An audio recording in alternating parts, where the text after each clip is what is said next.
السلام عليكم ومرحبا بكم في وصفة رينات. ان شاء الله يا ربي هذا الفيديو تاعي يلقاكم صحه جيده وعافيه. وقبل ما نبدا نقول لكم بسم الله والصلاه والسلام على رسول الله وعلى اله وصحبه اجمعين. وصفتنا نهار اليوم شاركتكم اليوم غدانا وصفه اكله صيفيه خفيفه ظريفه. غراتان بطاطا مع سليطه مع الفلفله مع العصير وتشبعوا وتقولوا الحمد لله. يلا معايا ونبداو بالمقادير تاع هذا الغراتان. جد سريع ولذيذ قد ما نشكر لكم ما تصوروش حتى اللي تجربوه. هنا عندي بطاطا واحد الكيلوغرام على حسب افراد تاع العائله. نظفتها وقشرتها وقطعتها شكل دائري دي ترونش. هنايا عندي زوج حبات تاع البصل كذلك مقطعتهم شكل شرائح طبيعه الحال والصوره غنيه عن التعريف. ونديرهم هنا في وعاء ونمشيو نخرجكم شويه نبدلوا الجو. هنا شوفوا ما شاء الله. هنايا نمشوا هنا عندنا الجو شويه راه مغيم. نمشوا هنايا نجيبوا المعدنوس. هذه هي الجرده تاعنا فيها كل شجره ما شاء الله، فيها الليم البرقوق الرند واسمو الدورو راه كاينه هنا. هنايا شوفوا المعدنوس. هنا الوالده راه دايره المعدنوس، ربي يحفظها لنا ويطول في عمرها ان شاء الله ويجيب لها حجه. قولوا امين. واللي ما عندوش ويكتب له ربي يكتبها له ان شاء الله. هنا بعد ما نحي المعدنوس نروحو نكملو بطبيعه الحال الوصفه تاعنا. هنا نظفت المعدنوس ونمشو هنايا نقطعوه ونديروه في الاشواغ. هنا بعد ما درفتو في الاشواغ هنا جبت 3 حبات تاع الطماطم متوسطين نقطعهم بهم بقشرتهم. انا ما نحيتلهمش القشره كما راكم تلاحظوا. نمشي نجيب زوج فصوص تاع الثوم كبار ونضيف ملعقه كبيره تاع الصلصه تاع الطماطم المصبره او المعلب كما نقولوا كونسونطري. نضيف ملعقه صغيره فلفل عكري،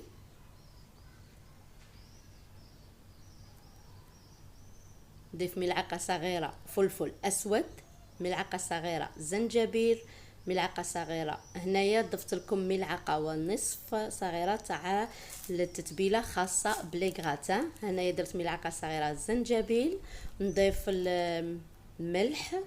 هنايا ملعقه صغيره نصف ملعقه صغيره كركم خاطر ضفنا تاع التتبيله تاع الغراتان. هنا ملعقه ونصف صغيره تاع ملح بطبيعه الحال. نضيف هنايا الملعقه صغيره تاع بصل مطحون بودره كيما نقولوا مجفف. هنايا ربع كأس زيت، نضيف ملعقه نصف كأس ماء كذلك. الا راكم يخرج لكم هذا الحس في الفيديو سمحوا لي، الدراري راهم يلعبوا حدا الدار. هنايا نميكسيها نطحنها مليح مليح حتى اللي تنطلق تماما ما تبانش دوك القشور تاع الطماطم ما يولوش يبانوا. تلاحظوا شوفوا جات ما شاء الله. هنايا نضيفها نضيف شويه في البصله تاعنا. هنا نمشو نجيب ملعقتين كبيرتين مملوءه جيدا من النشاء اللي هي المايزينا. هنا درت زوج معالق كبار تاع المايزينا نمزجهم مليح مليح. ضفت المايزينا اللي هي النشاء باش الكراتان تاعنا خاطر نعرفوا البصله تطلق الماء باش تجينا كيما نقولوا المرقه تاعو لاصوص تاعو تجي خاتره. هنا نضيف البصل مع نضيفه في البطاطا تاعنا. قلت لكم حوالي كيلوغرام قطعتها نطفتها ومقطعتها الى دوائر كما راكم تلاحظوا. هنا نضيف ديك الصلصه اللي بقات لنا ونخلط مليح مليح. لازم تمزجوا مليح مليح تخلطوها. هنا نجيب المول تاعي اللي ندخلو في الفرن ندير شويه زيت ندهنو ونفرغ البطاطا تاعنا. هنا الفرن راني مشعلته او الاخر مسخنته على 180 درجه نختار نحوس على البطاطا طيب على مهلها. هنا نفرغو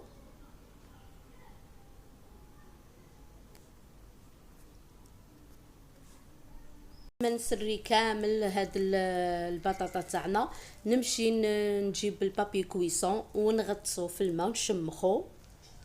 هنا ننظف الحاله ومن بعد نولو نكملو الكاطه تاعنا. نجيب هنا بابي كويسون بطبيعه الحال مشمخاتو انا في الماء، راكم تلاحظوا. هنا واش نضيفو، نغطيه ونمشي نجيب بابي الومنيوم تاعنا كذلك ونغطيه مليح مليح وندخلو في الفور حتى اللي يطيب. هنا كي راني دايره النار متوسطه 180، نخليه يطيب ونرجع لكم. هنا دخلته في الفرن وهنا شويت الفلفله تاعنا. حنا هذه الفلفله هكا نديروها، نشويها وننظفها مليح مليح. هنا يحبوها هكذا مدقوقه، حنا غادي ندقوها في القديحه. في الغرب يعرفوا القديحه، بصح في الشرق مانيش عارفه اسكو كيما اللي يسميها، اللي يعرفها ويسميها وعندهم اسم واحد اخر مختلف يكتبوه لي في التعليق باش ناخذوا معلومات. هنا راكم تلاحظوا هنا بعد ما كملت هنايا غادي راكم تشوفوا راني نحطها ونخليها ننظفها مليح مليح كامل، نحي لها ديك الزريعه. هنا بعد ما نظفتها جبت هذه هي القديحه تاعي والرزامه اللي ندق بها ونبقى هكذا ندق. إلا عجبكم محتوايا ما عليكم الا جيم، تعليق او اشتراك اللي ما اشتركش، واللي اشترك جديد نقول له مرحبا بك في قناتي وفي عالم وصفات ريناد. هنا ندقو كامل مليح مليح وتشوفوا ونولي ومن بعد نضيف.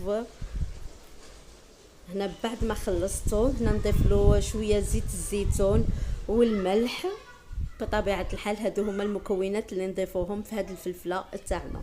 كاين اللي يقول له الحميص، شراقه يقولوا له الحميص، حنا عندنا هذه فلفله مدقوقه ما نضيفوا لها والو، نضيفوا لها غير الزيت والملح. انا راني قسمتها خاطر راني دايره اللي في القديحه راني دايره فيه الحار. كاين اللي يحب الحار وكاين اللي لا. وكاين القديحه ضفت لها فيها شويه زيت الزيتون، وهذا اللي هنايا ضفت غير الزيت عاديه على خاطر الاطفال ما يحبوش الذوق تاع زيت الزيتون ويحبوا الفلفله ياكلوها، بصح زيت الزيتون ما يحبوش ياكلوه. ليها درت لهم هكذا.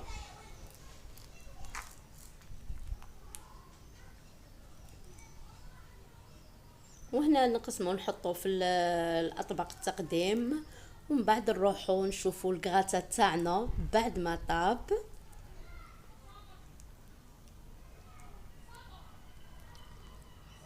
نديرو هكذا ونمشيو نشوفو الكغاتا تاعنا بعد ما طاب. هنا هو هنا طاب راكم تلاحظوا. هنا ننزعو ونوضعو فوق البوطاجي ولا طاولة كيما نقولوا فوق البلون دو طرافاي. هنا هادو تلاحظوا شوفوا هنايا نزعتو جات ما شاء الله، البصله جات تذوب في الفم والبطاطا كذلك، والصوره غنيه عن التعريف.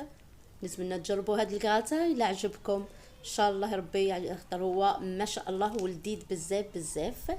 قد ما نشكر لكم ما تصدقوش حتى تجربوه باش تقولوا لي. هنا هو هنا شوفوا ما شاء الله. غادي نضيفو في الصحن التقديم وتشوفوا في الطاوله. هنا هو درت الفلفل اللي وريته لكم شاركتكم معايا فيه. هنا عندي السلطه. هنايا هو الكغاتنجه ما شاء الله ما حبوش المعدنوس نديره من الفوق، قالوا لي لا. هنايا البصله غير البصله مع الطماطم مع الزيتون والفلفله والعصير. ونقول لكم شاهدكم في الجنه ودمتم في رعايه الله وحفظه. الى فيديو اخر ان شاء الله ومع السلامه. سلام.